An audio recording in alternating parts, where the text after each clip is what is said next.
He was just doing his job, saving lives like he'd done 100 times in combat. But when he refused to let a bleeding biker die on his watch, 150 Harleys would surround his attacker's house the next morning, bringing a justice he never expected. Sometimes one act of courage doesn't just save a life, it changes everything. Before we jump back in, tell us where you're tuning in from. And if this story touches you, make sure you're subscribed, because tomorrow I've saved something extra special for you. The fluorescent lights of Cedar Valley General Hospital's emergency room buzzed overhead as Dylan "Patch" Thompson pulled on his third pair of surgical gloves that night. It was 2:47 a.m. on a Tuesday, the kind of shift that dragged on forever, with nothing but minor cuts, overdoses, and the occasional drunk driver. Dylan had been working the night shift for 8 months now, ever since he'd gotten out of the army. The transition from combat medic to civilian ER tech wasn't easy, but it was honest work. And after 3 tours in Afghanistan, he needed something that felt normal. At 32, Dylan still carried himself like a soldier. His dark hair was kept short. His scrubs were always pressed, and he moved through the emergency room with the kind of calm efficiency that only came from years of patching up wounded Marines under enemy fire. The other staff respected him, even if they didn't always understand his intensity. When Dylan worked on a patient, it was like watching a machine, precise, focused, and absolutely relentless. That's why he was the first one to react when the emergency room doors burst open at 3:15 a.m. "We need help." The voice was rough, desperate.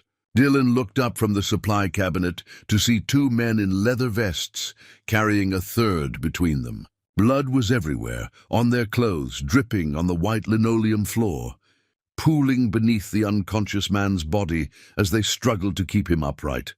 The injured man was massive, probably 6'4" and built like a linebacker, with graying hair pulled back in a ponytail and arms covered in intricate tattoos. His leather vest bore patches that Dylan recognized immediately: Thunder Road chapter and the distinctive skull and wings emblem of a motorcycle club. But what caught Dylan's attention wasn't the patches, it was the amount of blood this man was losing. "Get him to Trauma Bay 2, Dylan called out, already moving toward them. But before he could reach the gurney, Officer Rodriguez appeared, stepping directly into Dylan's path. "Hold up there, Thompson," Rodriguez said, his hand resting casually on his radio. "We need to secure the scene first. These guys could be dangerous." Dylan looked past the cop to the dying man on the gurney. The biker's skin was gray, his breathing shallow and irregular. Dylan had seen this before, in dusty Afghan villages and forward operating bases. This man had maybe 10 minutes before he bled out completely. "Officer, with respect, this man is going to die if we don't work on him right now," Dylan said, trying to keep his voice level. Rodriguez shook his head. "Protocol says we wait for backup. These biker types, you never know what kind of trouble they bring with them." The 2 men who had carried their friend in were standing by the gurney now, their faces tight with worry and barely controlled anger. The taller one, whose vest read Bones across the chest, stepped forward. "Look, we don't want any trouble," Bones said, his voice gravelly but controlled. "My brother here got jumped outside Murphy's bar, 3 guys with baseball bats. We just want him to live." Dylan could see the desperation in Bones's eyes, the same look he'd seen in countless soldiers watching their buddies bleed out. But he could also see Rodriguez's skepticism, the way the cop's hand had moved closer to his weapon. That's when Dr. Patricia Wells, the attending physician, appeared from behind the nurse's station. She was a small woman in her 50s, but she commanded respect in the ER. She took one look at the situation and made her decision. "Officer Rodriguez, these men brought their friend here for medical attention. Unless they're under arrest, I need you to step aside so we can do our jobs." Her tone was firm but professional. Rodriguez hesitated, clearly not wanting to back down in front of the bikers. "Ma'am, these individuals are associated with known criminal organizations."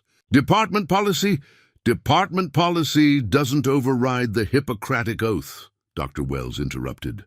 "Mr. Thompson, get this patient stabilized. Now." Dylan didn't need to be told twice. He pushed past Rodriguez and reached the gurney, just as the injured biker's eyes fluttered open. The man looked up at Dylan with unfocused eyes, trying to speak. "Anchor," the biker whispered, his voice barely audible. "My name is Anchor." "I've got you, Anchor," Dylan said, already assessing the damage as they wheeled him toward Trauma Bay 2. "You're going to be okay." But even as he said it, Dylan wasn't sure it was true. Anchor had been beaten severely, multiple rib fractures, possible internal bleeding, and what looked like a serious head injury. His pulse was thready, his blood pressure dropping fast. This was the kind of trauma that killed people even in the best hospitals. As they transferred Anchor to the trauma bed, Dylan's military training kicked in completely. He'd worked on worse injuries in far worse conditions. The fluorescent lights became the harsh sun of the Afghan desert. The beeping monitors became the distant sound of helicopter rotors. And Anchor became just another soldier who needed to make it home. "Lisa, I need 2 units of O-negative, stat," Dylan called to the night nurse. "And get me a chest tube tray. I think he's got a pneumothorax." Dr. Wells appeared at his shoulder. "What do you see, Thompson?" "Multiple trauma, possible internal bleeding. His left lung is collapsed, and I'm betting he's got a lacerated spleen based on the abdominal distension." Dylan's hands moved quickly as he spoke, cutting away Anchor's bloody shirt, inserting an IV line, checking pupils. "He needs surgery, but we need to stabilize him first." For the next 40 minutes, Dylan worked with the focused intensity that had made him one of the best medics in his unit. He inserted the chest tube, watching Anchor's oxygen levels improve as the collapsed lung re-expanded. He stabilized the fractured ribs, controlled the bleeding from multiple lacerations, and monitored the signs of internal hemorrhaging. Throughout it all, Bones stood in the corner of the trauma bay, watching everything with sharp, intelligent eyes. He didn't speak, didn't interfere, but Dylan could feel his presence, protective and grateful. "His vitals are stabilizing," Dr. Wells observed, as the monitors showed Anchor's blood pressure climbing back toward normal. "Nice work, Thompson." Dylan nodded, still focused on his patient. This was what he lived for. The moment when death backed down, when skill and determination won another round. It didn't matter that Anchor wore leather and rode with a motorcycle club. All that mattered was that he was going to live. As they prepared to transfer Anchor to the operating room, he gripped Dylan's wrist with surprising strength. "You saved my life," Anchor whispered, his voice stronger now. Dylan shrugged. "Just doing my job." But Bones stepped forward, and there was something in his expression that made Dylan pause. "No," Bones said quietly, "you did more than your job. And we don't forget things like that." As they wheeled Anchor toward the elevator, Dylan noticed Officer Rodriguez watching from across the ER, his face dark with disapproval. Something about the cop's expression made Dylan uneasy, but he pushed the feeling aside. He'd done what he'd been trained to do, save a life. Whatever came next, he could handle it. He had no idea that in less than 18 hours, 150 motorcycles would be surrounding a house just 12 miles away. And his act of medical heroism would trigger a chain of events that would change his life forever. The next morning brought grey skies and the kind of drizzle that made everything look washed out. Dylan had finished his shift at 7 a.m., but instead of going home, he'd stayed to check on Anchor. The surgery had gone well. Dr. Martinez had repaired the lacerated spleen and fixed the internal bleeding. Anchor was stable, conscious, and asking for the man who'd saved his life. Dylan found him in room 314, propped up against white pillows with tubes and wires snaking from his massive frame. Despite the hospital gown and bandages, Anchor still looked formidable. His dark eyes tracked to Dylan the moment he entered the room. "There he is," Anchor said, his voice stronger than it had been in the ER. "My guardian angel." Dylan pulled up a chair beside the bed. "How are you feeling?" "Like I got hit by a freight train, but I'm breathing, so I can't complain." Anchor's expression grew serious. "Bones told me what happened down there. How you fought to work on me when that cop wanted to wait." Dylan shrugged. "Any medic would have done the same thing." "No," Anchor said firmly. "They wouldn't have. You don't know what it's like, walking into places wearing these patches. People see the leather, the club colors, and they make assumptions. Hospitals, police stations, courthouses, we're guilty until proven innocent everywhere we go. There was pain in Anchor's voice that went deeper than his physical injuries. Dylan had heard that same tone from soldiers who'd been written off by the system they'd served. "Tell me about last night," Dylan said. "Bones mentioned Murphy's Bar?" Anchor's jaw tightened. "I was meeting someone there. Business meeting? Nothing illegal, just working out a deal to buy some used car parts for my shop. Guy named Brett Collins owns a salvage yard across town."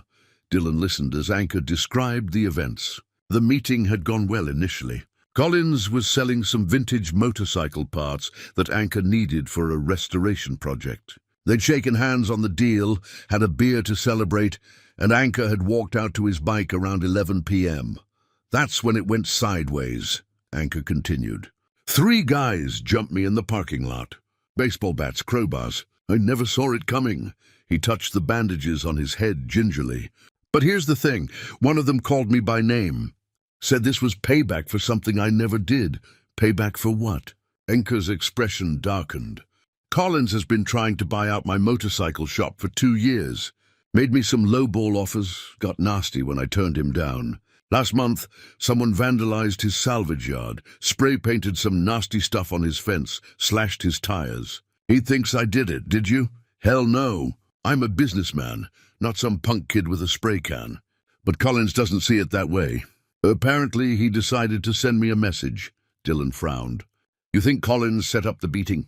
"I know he did. The meeting was his idea, his choice of location. And one of those guys who jumped me? I saw him talking to Collins inside the bar earlier that night.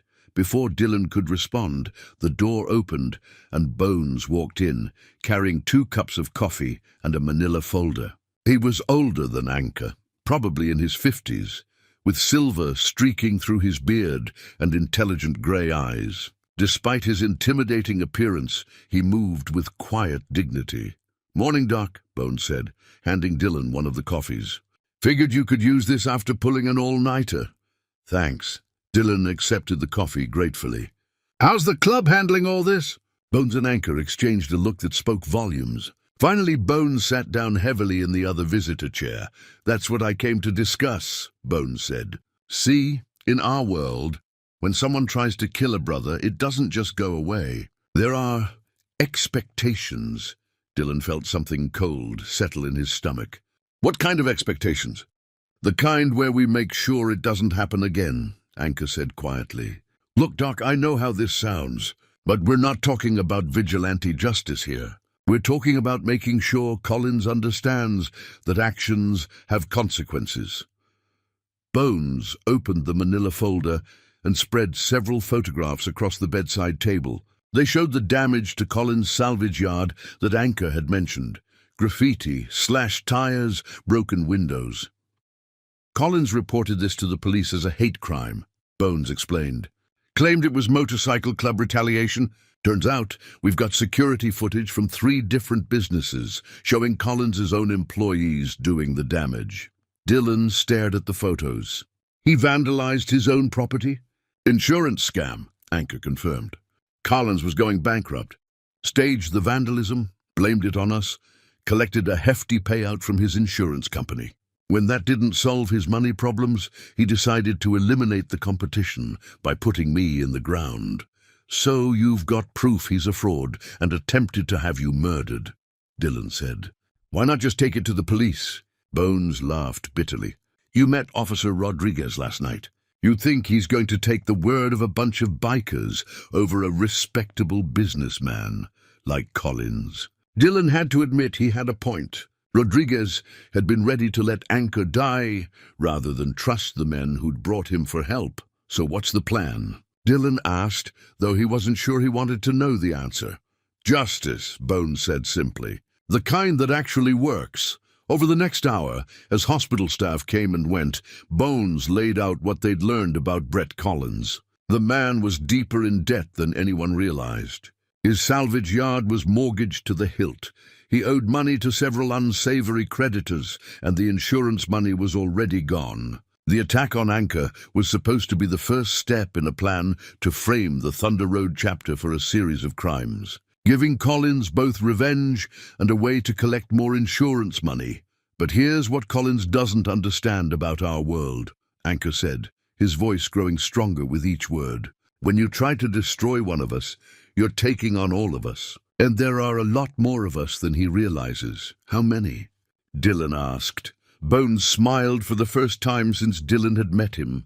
"Thunder Road has 6 chapters across 3 states. When word gets out about what happened to Anchor, every single member is going to want a piece of Collins. We're talking about 150 bikes, Doc," Anchor added.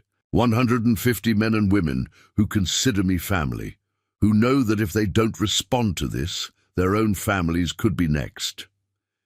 Dylan set down his coffee cup, feeling the weight of what he'd stumbled into. By saving Anchor's life, he'd inadvertently triggered something much larger than a simple assault case. "What happens to Collins?" he asked quietly. "Nothing illegal," Bones assured him. "But the man is going to learn what it means to mess with people who take care of their own. And you, Doc, you're part of that family now, whether you know it or not." As if summoned by their conversation, Dylan's phone buzzed with a text message. The number was unknown, but the message made his blood run cold. "Mind your own business next time, hero. Some people aren't worth saving." Anchor saw Dylan's expression change and grabbed his wrist. "What is it?" Dylan showed them the message. Bones's face darkened as he read it. "Collins doesn't just want you dead, brother," Bones said to Anchor. "He wants to send a message to anyone who helped you." Dylan felt something he hadn't experienced since Afghanistan, the cold certainty that violence was coming and there was no way to avoid it. But this time, instead of facing it alone, he had 150 brothers and sisters ready to stand with him. The storm was about to break, and Brett Collins had no idea what he'd unleashed. Dylan stared at the threatening text message, his military instincts kicking in. In Afghanistan, threats like this usually preceded an attack. His grip tightened on the phone as he looked up at Bones and Anchor. "This Collins guy doesn't waste time," Dylan said, showing them the message again. Bones pulled out his own phone and started typing rapidly. "I'm calling an emergency chapter meeting. Every member of Thunder Road needs to see this." He paused, looking directly at Dylan. "But first, you need to understand what you've walked into, Doc, and we need to understand who you really are." Over the next 2 hours, as Anchor rested and nurses came and went, Dylan found himself telling his story to Bones. Not the sanitized version he usually shared with civilians, but the real story. 3 tours in Afghanistan as an army combat medic, the IEDs that had torn apart his friends, the nights he'd worked by flashlight in forward operating bases, trying to keep soldiers alive long enough to get them to real hospitals. "Lost my unit in my final tour," Dylan said quietly, staring out the hospital window. "Roadside bomb took out our Humvee. I was the only one who walked away." He turned back to Bones. "Came home with a chest full of medals and no idea what to do with myself. The ER is the closest thing I could find to what I knew." Bones nodded slowly. "Survivor's guilt. I've seen it before. Some of our members are vets." "It's not guilt," Dylan corrected. "It's purpose. In Afghanistan, every life I saved mattered. Every soldier who made it home was a victory against the chaos. Here," he gestured around the hospital room, "I save lives, but it feels different, less urgent somehow. Until last night," Anchor said from his bed. "Yeah, until last night." Dylan looked at the biker, seeing something he recognized. "When I saw you bleeding out, it was like I was back in the desert. Nothing mattered except keeping you alive." Bones leaned forward. "That's what brotherhood is about, Doc. Finding something worth fighting for, people worth saving. In our world, when someone saves your life, they become family." Not metaphorically, actually. Before Dylan could respond, his phone rang. The caller ID showed his landlord's number. "Mr. Thompson?" The voice was shaky, nervous. "I need you to come home right away. Someone broke into your apartment." Dylan's blood turned to ice. "What do you mean, broke into my apartment?" "They didn't steal anything, but they trashed the place. And they left a message spray-painted on your bedroom wall. The landlord's voice dropped to a whisper. "It says, mind your own business or join your patient." Bones was already standing, his phone pressed to his ear. Dylan could hear him speaking in rapid, clipped sentences. "Code red. Doc's been targeted. I need a protective detail at Cedar Valley General and another team at—" He looked at Dylan questioningly.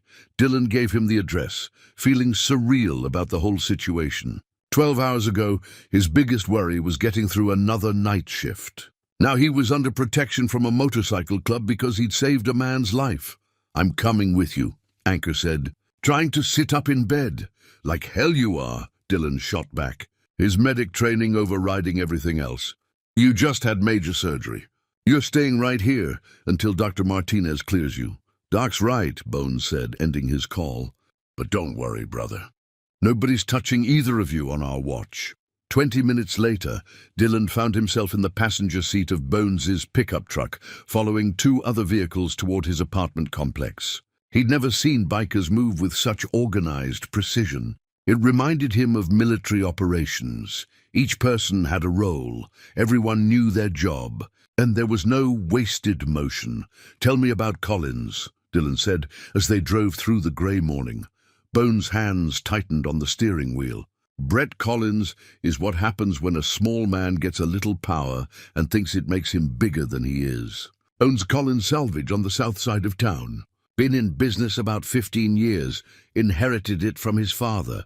Anchor mentioned he's been trying to buy out the motorcycle shop. More than that, Collins has been systematically trying to push every independent business out of that industrial district. Wants to turn the whole area into some kind of automotive empire." Bones turned onto Dylan's street. "Problem is, Collins doesn't have the business sense his father did. Been hemorrhaging money for 2 years. They pulled up to Dylan's apartment building, and Dylan's stomach dropped. His front window was shattered, glass scattered across the walkway. The door hung open, twisted on its hinges. "Jesus," Dylan whispered. "Stay behind me," Bones ordered as they approached the apartment. Inside was devastation. Dylan's furniture was overturned, his clothes scattered across the floor, his television smashed. But it was the bedroom that made Dylan's hands clench into fists. Spray-painted across the wall in dripping red letters, "Mind your own business or join your patient." "This is personal," Bones observed, photographing everything with his phone. "Collins isn't just trying to scare you. He's trying to destroy you." Dylan picked up a framed photo from the floor, his army unit, taken 2 weeks before the bomb that killed them all. The glass was cracked, running right through the faces of his dead friends. "He doesn't know who he's messing with," Dylan said quietly. "No, he doesn't, but he's about to learn." Bones continued taking pictures. "Collins thinks he can intimidate people because he's gotten away with it before. Small business owners who couldn't fight back. People who were afraid of the legal system or couldn't afford lawyers." Dylan's phone buzzed again. Another unknown number. "Last warning, hero. Drop this, or everyone you care about pays." This time Dylan didn't hesitate. He forwarded the message to Bones, who smiled grimly as he read it. "Collins just made his biggest mistake," Bones said. "He threatened not just you, but everyone you care about. In our world, that means he threatened the club. What happens now?" Bones holstered his phone and looked directly at Dylan. "Now you understand why we do things our way. The police won't help you. The legal system will take months, maybe years, and meanwhile Collins escalates. Gets more desperate, more dangerous, and your way? Our way is simple. Collins wanted to play games with people's lives. So we're going to show him what happens when those people have 150 brothers and sisters who don't play games." As they left the destroyed apartment, Dylan felt something shift inside him. For months, he'd been drifting through civilian life, feeling disconnected from any real purpose. But looking at the photos of his dead unit, seeing his home destroyed by a man who thought violence was the answer to his problems, Dylan realized he'd found his mission again. "Bones," he said as they walked back to the truck. "Yeah, Doc? When you said I'm family now, did you mean it?" Bones stopped walking and studied Dylan's face. Whatever he saw there made him nod slowly. "Welcome to Thunder Road, brother." Time to show Collins what happens when you mess with family. In the distance, Dylan could hear the rumble of approaching motorcycles. The gathering storm was about to become a hurricane, and Brett Collins was standing directly in its path. The sound started as a low vibration, like distant thunder rolling across the valley. Dylan stood in the parking lot of Cedar Valley General Hospital, watching the horizon as the rumble grew louder, deeper, more insistent. Bones checked his watch and smiled. "Right on time," he said. The first motorcycle crested the hill at exactly 2 p.m., chrome gleaming in the afternoon sun. Then came another and another, until the entire highway was filled with a steady stream of Harleys, their engines creating a symphony of power that echoed off the surrounding buildings. Dylan had seen military convoys before, but this was different. These weren't soldiers following orders. These were family members responding to a call for justice. Each bike carried a rider who had dropped everything to be here, who understood that when one member of Thunder Road was threatened, they all were. "How many chapters?" Dylan asked, watching the seemingly endless parade of motorcycles. 6, Bones replied. "Thunder Road has been around for 30 years. We've got chapters in 3 states, and word travels fast when someone tries to kill one of our own." The lead group pulled into the hospital parking lot with practiced precision. Dylan recognized some faces from the night before, the men who had carried Anchor into the emergency room. But there were dozens of others he'd never seen. Weathered faces under bandanas and helmets, women in leather vests with patches earned over years of loyalty, older riders whose grey hair spoke of decades on the road, a massive man with a snow-white beard swung off a gleaming black softail and approached Bones. His vest bore patches that marked him as a chapter president, and his presence commanded immediate respect from every rider in sight. "Bones," the man said, his voice carrying the authority of someone used to being obeyed. "This the doc we heard about?" "Magnus, meet Dylan Thompson," Bones replied. "The medic who saved Anchor's life." Magnus studied Dylan with sharp blue eyes that missed nothing. "Heard you stood up to the cops. Fought to work on our brother when they wanted to let him die." Dylan nodded. "Any medic would have done the same." "No," Magnus said firmly. "They wouldn't have. And now you're being targeted for doing what was right." He extended a calloused hand. "Magnus Eriksson, Thunder Road National President. On behalf of every chapter, every member, I want you to know, you're under our protection now." The handshake was firm, final. Dylan realized he had just been formally adopted by one of the most powerful motorcycle clubs in the region. More bikes continued arriving, parking in formation that spoke of military-level organization. Dylan noticed something that surprised him. These weren't the stereotypical outlaw bikers he'd expected. There were mechanics and construction workers, nurses and teachers, small business owners, and even a few who looked like they worked in offices. The leather and patches were the same, but underneath, they were just people who had found a family outside the conventional world. "What's the plan?" Dylan asked as they walked toward the hospital entrance.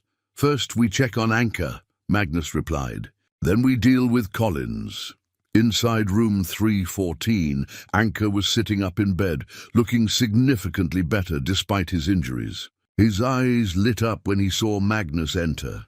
"Boss," Anchor said, attempting to sit straighter. "Stay down, you stubborn bastard," Magnus ordered, but there was affection in his gruff voice. "Doc here tells me you're lucky to be alive." "Lucky doesn't cover it. Collins sent 3 guys with baseball bats. If Dylan hadn't been in that ER..." Anchor's voice trailed. "Off." Magnus turned to Dylan. "Tell me exactly what happened." "Everything." Dylan recounted the events of the past 18 hours, the emergency room confrontation, Officer Rodriguez's resistance, the threatening text messages, the destruction of his apartment. Magnus listened without interruption, his expression growing darker with each detail.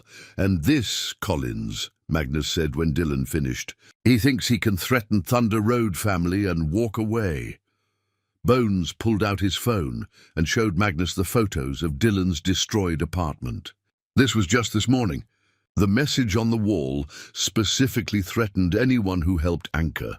Magnus studied the photos, then looked around the room at the assembled chapter officers who had followed him upstairs. "Brothers, we have a situation that requires our immediate attention. Brett Collins has declared war on our family. He attempted to murder Anchor, threatened Dylan for saving Anchor's life, and destroyed Dylan's home." A low murmur of anger rippled through the room. Dylan could feel the tension building, the collective fury of people who took care of their own. "What do we know about Collins?" Magnus asked. Bones opened a manila folder that seemed to have grown thicker since the morning. More than he'd like. Turns out Collins has been running insurance scams for years. The vandalism at his salvage yard was staged by his own employees. He's also behind attacks on 3 other small businesses in the industrial district, all owners who refused to sell to him. Any of them file police reports? 2 did. Reports were buried. Apparently Collins has connections at the police department. Bones glanced meaningfully at Dylan. Officer Rodriguez, the cop who tried to stop Dylan from working on Anchor. Turns out he's Collins' brother-in-law. Dylan felt pieces clicking into place. That's why Rodriguez was so eager to let Anchor die. If Anchor had died, there would have been no witness to identify Collins' involvement in the attack. Exactly. And with Anchor dead, Collins could have blamed the whole thing on gang violence, collected more insurance money, and continued his campaign to buy up the industrial district. Magnus stood up, his presence filling the room. "Gentlemen, we have a rare opportunity here. Collins has committed multiple felonies, has corrupt police protection, and thinks he can intimidate his way out of consequences. It's time to show him how justice really works. What are you planning?" Dylan asked, though he wasn't sure he wanted to know the answer. Magnus smiled, and it wasn't entirely pleasant. "Nothing illegal, Doc, but Collins is about to learn that there are some people you don't threaten, some lines you don't cross." He turned to address the room. "I want full intel on Collins, his home address, his business, his routines, his associates. I want to know everywhere he goes and everyone he talks to." "Already on it, boss," said a woman with short-cropped grey hair and intelligent eyes. "Lisa Chen, chapter treasurer and retired police detective. I've been working Collins's file since this morning." She spread documents across Anchor's bedside table. "Collins lives alone in a house on Maple Ridge Drive. Divorced, no kids, no close family, except Rodriguez. His salvage yard is heavily mortgaged. He's behind on payments. And he owes money to some very unpleasant people." Dylan studied the photos of Collins's house, a modest 2-story home in a middle-class neighborhood, surrounded by a chain-link fence with a gate that had clearly seen better days. "Tomorrow morning," Magnus announced, "Brett Collins is going to wake up to find 150 motorcycles surrounding his house. He's going to discover that when you threaten Thunder Road family, the entire Thunder Road family comes calling." "And then what?" Dylan asked. Magnus looked at him with eyes that had seen decades of road justice. "Then we have a conversation about respect, consequences, and the difference between being a tough guy and being tough enough to face the music when your actions catch up with you." As the meeting broke up, Dylan realized that in less than 24 hours, he had gone from being a solitary night shift medic to being under the protection of 150 bikers who were planning to surround his attacker's house at dawn. Outside the hospital window, motorcycles lined the parking lot as far as he could see. The gathering storm had arrived, and Brett Collins had no idea that his world was about to change forever. Tomorrow, justice would come calling with the roar of 150 engines and the weight of brotherhood behind it. Dawn broke cold and clear over Maple Ridge Drive, the kind of morning where sound carried for miles. Brett Collins's house sat on a quiet residential street, surrounded by the modest homes of working families who were just beginning their Thursday morning routines. At 6:47 a.m., the first residents noticed something unusual, a low rumble in the distance, growing steadily louder. Dylan sat in the passenger seat of Magnus's truck, positioned 3 blocks away with a clear view of Collins Street. His military training had taught him to recognize the calm before action, And this felt exactly like those moments before a mission in Afghanistan. Focused, purposeful, inevitable. "Nervous, Doc?" Magnus asked, checking his watch. "No," Dylan replied, and he meant it. "This feels right."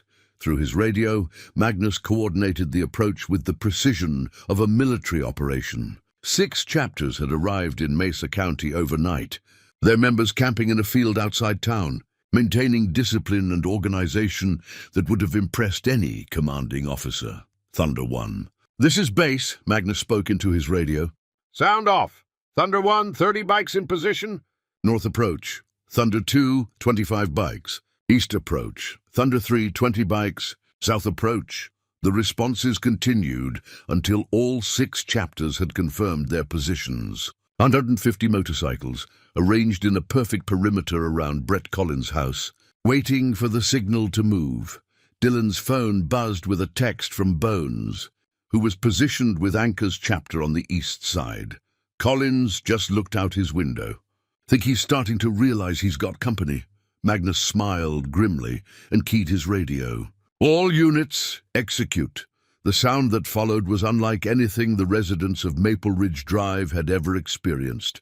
150 Harley-Davidson motorcycles roared to life simultaneously, their engines creating a wall of sound that rattled windows and set car alarms screaming throughout the neighborhood. But it wasn't chaos. It was choreographed, controlled, a display of power that spoke louder than any threat. The motorcycles moved in perfect formation, converging on Collins' house from all directions. They didn't speed, didn't rev aggressively, didn't break any traffic laws. They simply surrounded the house with the inexorable certainty of a closing fist, parking in neat rows that blocked every exit while leaving clear paths for emergency vehicles. Dylan watched through binoculars as Brett Collins stumbled onto his front porch in pajamas and a bathrobe, his face pale with shock. Collins was a small man, maybe 5'8" and thin, with thinning brown hair and the soft look of someone who'd never done a day of hard physical work. He looked exactly like what he was, a bully who had never faced real consequences for his actions. "Look at him," Magnus observed. "Probably the first time in his life he's been outnumbered." Collins fumbled for his phone, clearly calling someone, probably his brother-in-law Rodriguez. But Dylan noticed something interesting. None of the bikers were doing anything threatening. They sat on their bikes, engines idling, faces calm and professional. This wasn't intimidation. It was a demonstration. Magnus stepped out of the truck and walked toward the house, with Dylan following. The crowd of bikers parted respectfully as the Thunder Road president approached Collins' front gate. "Mr. Collins," Magnus called out, his voice carrying clearly over the rumble of engines. "We need to have a conversation." Collins' voice was high and shaky when he responded. "I'm calling the police." "You can't do this!" "We're not doing anything illegal, sir. We're exercising our constitutional right to peaceful assembly on a public street."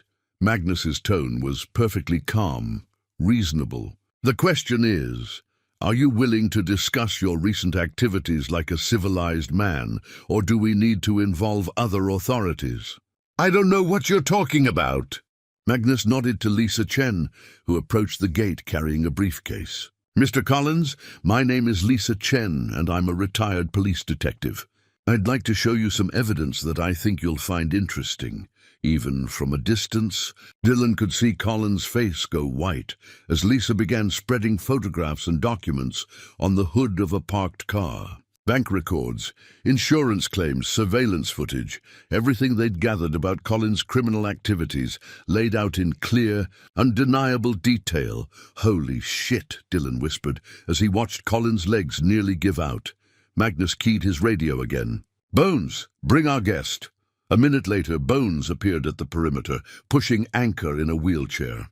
Despite his injuries, Anchor had insisted on being here for this moment. The sight of the man Collins had tried to murder, alive and flanked by 150 of his brothers and sisters, seemed to drain the last of the fight from Collins.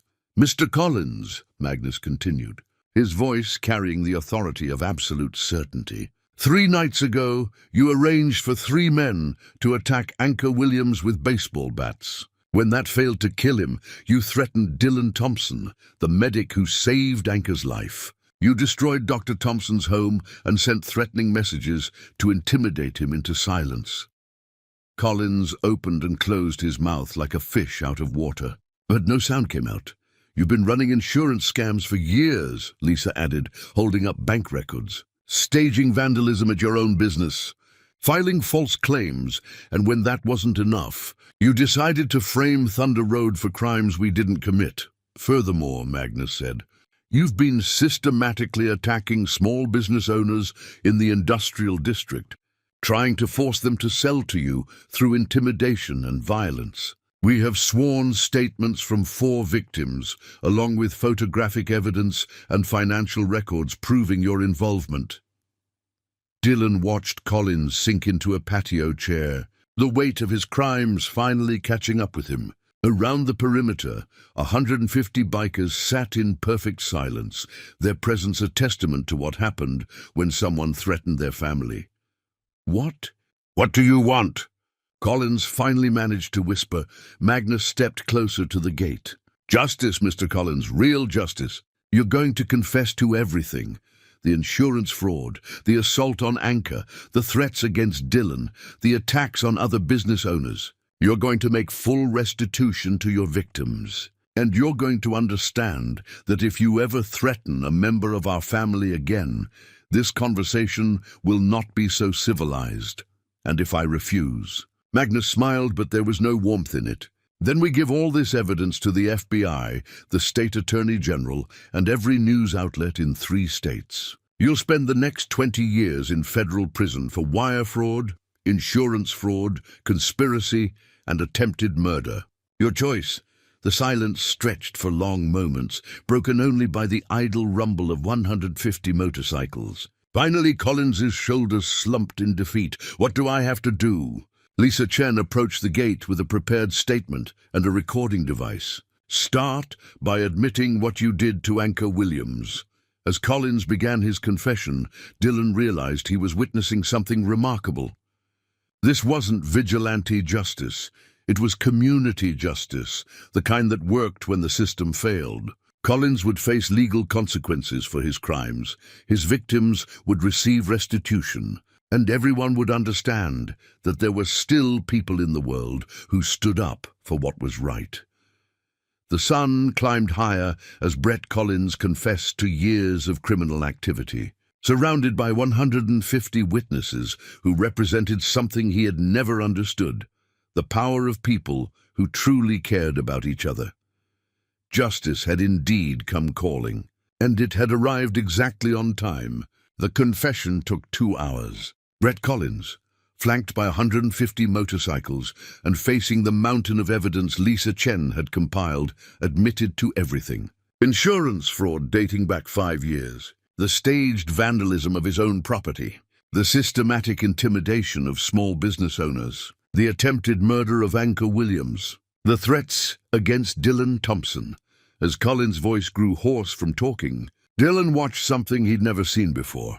A man being held accountable not by a distant legal system, but by a community that refused to let injustice stand. When it was over, Collins had signed a full confession, agreed to pay restitution to all his victims, and understood with crystal clarity that his criminal career was finished. Mr. Collins, Magnus said, as Lisa Chen packed away the recording equipment, you have 72 hours to liquidate your assets and arrange payment to your victims. After that, this confession goes to the district attorney, along with our recommendation for the maximum penalty under law. Collins nodded weakly, looking like a man who had aged 20 years in a single morning. As the motorcycles began to disperse in the same orderly fashion they had arrived, he shuffled back into his house, defeated. Dylan rode back to the hospital with Bones and Anchor, processing what he had just witnessed. Is it always like that? He asked as they helped Anchor back into his wheelchair. Like what? Bones replied, so, organized, professional. You made Collins confess to federal crimes without anyone raising their voice or making a single threat. Anchor laughed, despite his injuries. Doc, what did you think we were? A bunch of thugs with motorcycles. I guess I believed the stereotypes. Most people do, Bones said as they entered the hospital. They see the leather and the patches and think we're outlaws. Truth is, Thunder Road has lawyers, accountants, teachers, mechanics, nurses. Hell, we've got 3 members who are cops in other jurisdictions. So why the motorcycle club? Why not just join the Rotary Club or something? Magnus, who had been walking quietly behind them, spoke up. Because the world needs people who stand up when the system fails. Collins had corrupt police protection.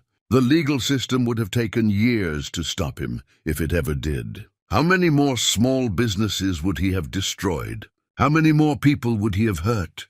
They gathered in Anchor's room, where the atmosphere felt completely different from the tense planning session of the day before. There was satisfaction in the air, the quiet contentment that comes from a job well done. "Dylan," Magnus said, settling into the visitor chair, "we need to talk about your future." "My future?" "Last night, you became part of our family whether you realized it or not. You stood up for Anchor when it mattered. You faced Collins' threats without backing down. You witnessed justice being done and understood why it was necessary." Magnus paused, studying Dylan's face. "The question is, do you want to make it official?" Dylan looked around the room at faces that had become familiar over the past 48 hours. Bones, who had treated him with respect from the moment they met. Anchor, who had trusted him with his life. Lisa Chen, whose intelligence and dedication had brought down a criminal. Magnus, whose leadership had turned potential chaos into organized justice. What does that mean exactly? "It means wearing the patch," Anchor said from his hospital bed. "Becoming a full member of Thunder Road. It means having 150 brothers and sisters who will ride through hell for you, and being willing to do the same for them. It also means responsibilities," Magnus added. "We're not a social club, Dylan. We're a family that takes care of our own and stands up for what's right. Sometimes that means helping a member move apartments or fix a motorcycle. Sometimes it means what we did this morning."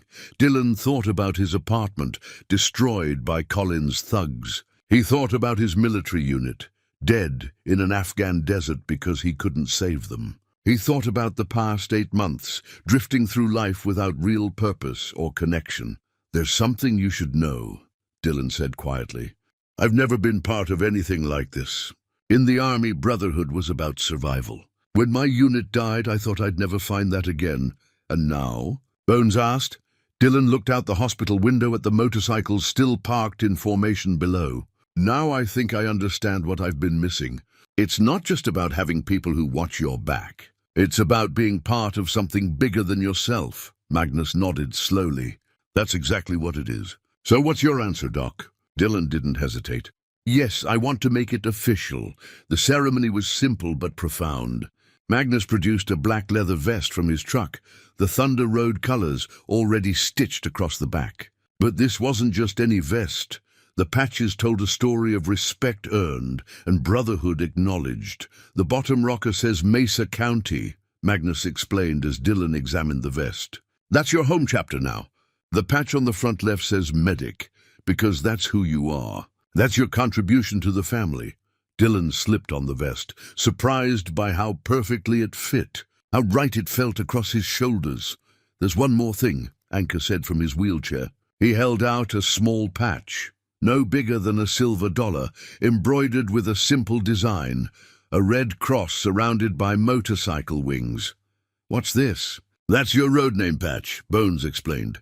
"Every member earns a name based on who they are, what they've done. The membership voted while we were at Collins' house this morning." Dylan looked at the patch more closely.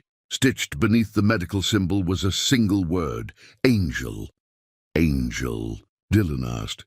"Because you're the guardian angel who saved Anchor's life," Magnus said. "And because yesterday morning 150 bikers learned that sometimes angels wear scrubs instead of wings." As Dylan pinned the road name patch to his new vest, he felt something shift inside him. For the first time since Afghanistan, he belonged somewhere. He had a family that would stand with him, a purpose that mattered, and a name that reflected who he truly was. "Welcome home, Angel," Magnus said, clasping Dylan's shoulder. "Welcome to Thunder Road." Outside the hospital window, 150 motorcycles gleamed in the afternoon sun. And Dylan Thompson, now angel of the Thunder Road Mesa County chapter, finally understood what brotherhood really meant. The lost medic had found his family, and they had found their guardian angel. 6 months later, Dylan Angel Thompson stood in the emergency room of Cedar Valley General Hospital, but everything had changed. The same fluorescent lights buzzed overhead, the same monitors beeped their electronic rhythms. But Dylan wasn't the same man who had worked alone through countless night shifts. The Thunder Road patch on his scrubs had become a familiar sight to the hospital staff. At first there had been whispers and worried glances, but those concerns evaporated the first time a gang shooting brought 6 victims to the ER simultaneously, and Dylan coordinated the medical response with the calm precision of a combat veteran, while Bones and 3 other Thunder Road members helped manage crowd control and family notifications. "Angel, Trauma Bay 3, Dr. Wells called out.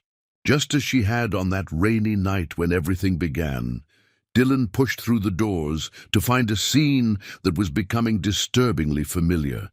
A young Hispanic man, maybe 19 years old, beaten unconscious and bleeding from multiple wounds. His girlfriend, barely 18 herself, stood crying in the corner while 2 police officers took notes with visible skepticism.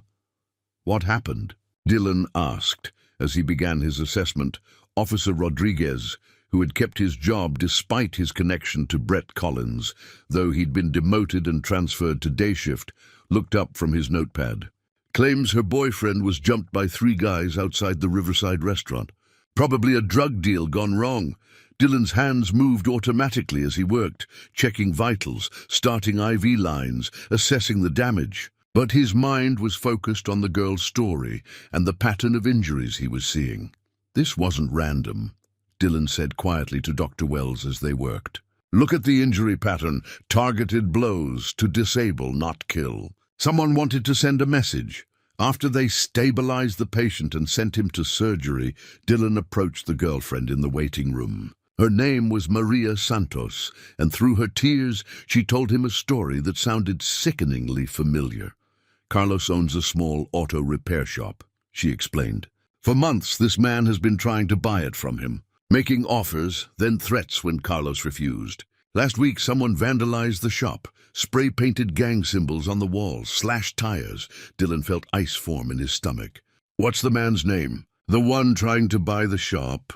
Vincent Morrison. He owns Morrison Properties, says he's developing the whole industrial district." Dylan excused himself and stepped into the hallway, pulling out his phone to text Bones. "We might have another Collins situation." "Morrison Properties. Need intel." The response came back in less than 5 minutes. "Already on it.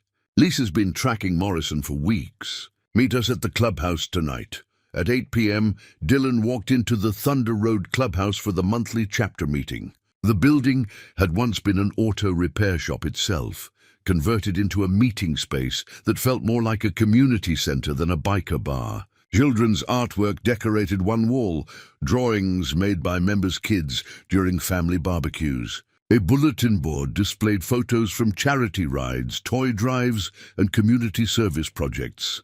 "Angel," Magnus called out as Dylan entered. "Heard you had an interesting patient today." The meeting that followed was conducted with the same methodical precision Dylan had witnessed 6 months earlier.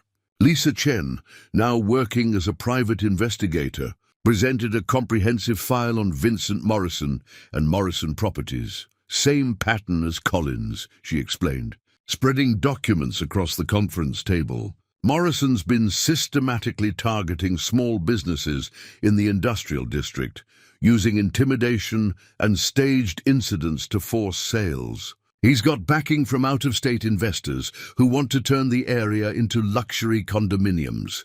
"How many victims?" Anchor asked. He'd made a full recovery and was back to running his motorcycle repair shop, though he still bore scars from Collins's attack. "At least 8 that we can prove. Carlos Santos is just the latest." Lisa pulled out surveillance photos. "Morrison's using the same..." 3 enforcers for all the beatings, professional thugs who work for cash and keep their mouths shut. Magnus studied the evidence with the same calm intensity Dylan remembered from that morning. Outside Colin's house. Recommendations? We do this by the book, Lisa replied. Full documentation, coordinate with federal authorities since this crosses state lines. But Morrison's got better connections than Collins did. His investors have serious political influence, which means the system might fail these people the same way it failed Anchor, Bones observed. Dylan looked around the room at faces he'd come to know as family. There was Sarah Martinez, a trauma nurse who volunteered at free clinics. Tom Bradley, a construction foreman who organized charity builds for low-income families. Janet Wong, a high school teacher who ran literacy programs for adults. These weren't outlaws, they were pillars of their community who happened to ride motorcycles and wear leather vests. What if we approach this differently? Dylan suggested. Instead of just stopping Morrison, what if we help his victims organize? Give them the support system they need to fight back through legal channels. Magnus nodded thoughtfully. Explain.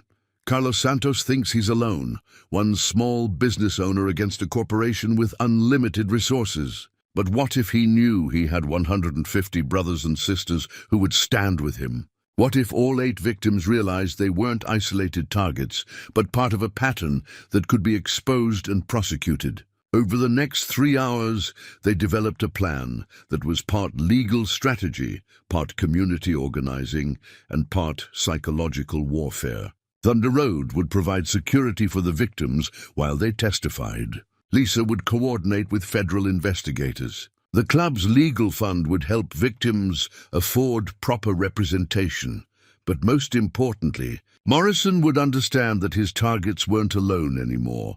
3 weeks later, Dylan stood outside the federal courthouse as Vincent Morrison was led away in handcuffs, charged with racketeering, extortion, and conspiracy.